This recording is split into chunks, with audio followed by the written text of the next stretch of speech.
In this video, we are going to see exercise 8.3, third sum. Let me read out the question. Fabina borrows rupees 12,500 at 12% per annum for 3 years.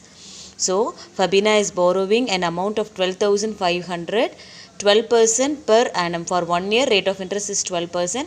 And she is borrowing it for 3 years. After 3 years only, she could able to return back the amount at simple interest. In this case, Fabina is getting for simple interest, and Radha borrows the same amount. Radha and Fabina, maybe you can take it, maybe they two are friends. So Radha is also borrowing the same amount, 12,500, for some purpose at the same time period, that is for 3 years. She is also getting for 3 years, but the rate of interest, Fabina is getting 12% and Radha is getting it for 10% per annum, compounded annually. Fabina is getting for simple interest and Radha is getting for compound interest. Who pays more interest and by how much? So now the two cases of availing. One is Fabina is getting for simple interest and Radha is going to get for compound interest. It is compounded annually. So who pays more amount and by how much they are paying it more? We have to calculate it. So the first case I am taking it. Fabina, principal is 12,500, rate of interest 12% for 1 year, and at the rate of interest 12% she is getting it for 3 years. So simple interest, that is SA is equal to P into R into T divided by 100. What is the principal amount? Principal amount is 12,500 into rate of interest is 12%. Time period is 3 years divided by 100. Numerator 2 zeros, denominator 2 zeros will be cancelled. 125 into 12 times 3, that is 36. 125 times 36 is equals to 17,000.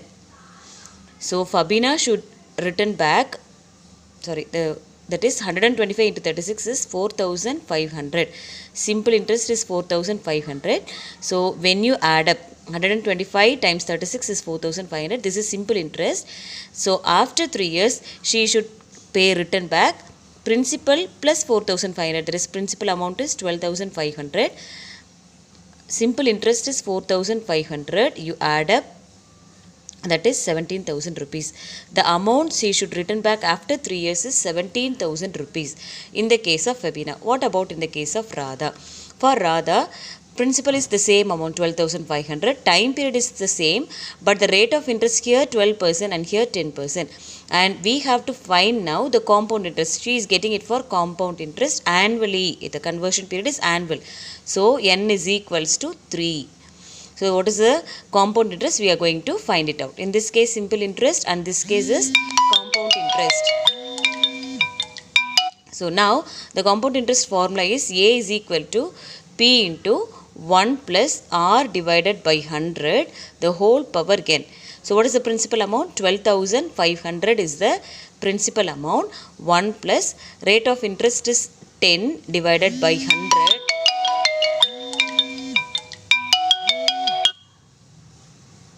The whole power n is equal to 3. N is equal to 3. So here 1 0 1 0 will be cancelled, and the inside bracket 12,500 into 1 plus 1 by 10, that is 11 by 10 into 11 by 10 into 11 by 10. So here 1 0, here 1 0, 1 0 1 0 will be cancelled. In the numerator 125 into 11 times into 11 times into 11 times divided by 10. In the denominator it is 10.